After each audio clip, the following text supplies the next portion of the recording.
Sziasztok srácok, én Skyline vagyok, és ez az Asdrú csatorna. A mai videóban el szeretnék mondani egy olyan információ, amit most tudtunk meg egy napja, ami azt jelenti, hogy a két okos visszatérhet. Ugyanis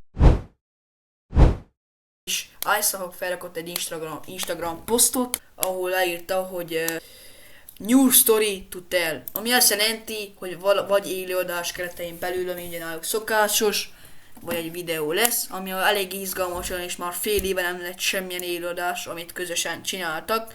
KDS most nyomos ezerrel, de utoljára Isahawkot szeptemberben láttuk élőadásozni, ami amúgy eléggé elszomorító.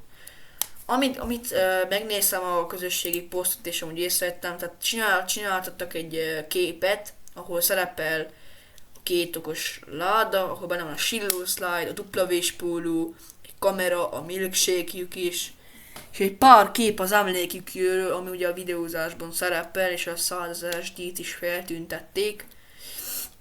És igazából utána néztem a dolgoknak, és amúgy sokan írják azt, hogy amúgy ennek szinte 100%-os, hogy visszatérhetnek.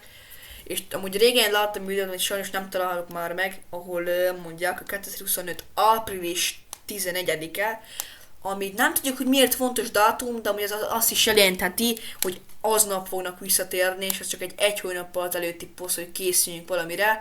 Bár ezt amúgy onnan tudom, hogy ugye TikTokon volt egy klip, és ott egy élőadáson, ahol ott volt, nem is tudom milyen szereplő volt ott, és ott mondta a vendég, hogy 2025. április 11-én lesz valami, és akkor mondták, hogy tesó, lesz valami.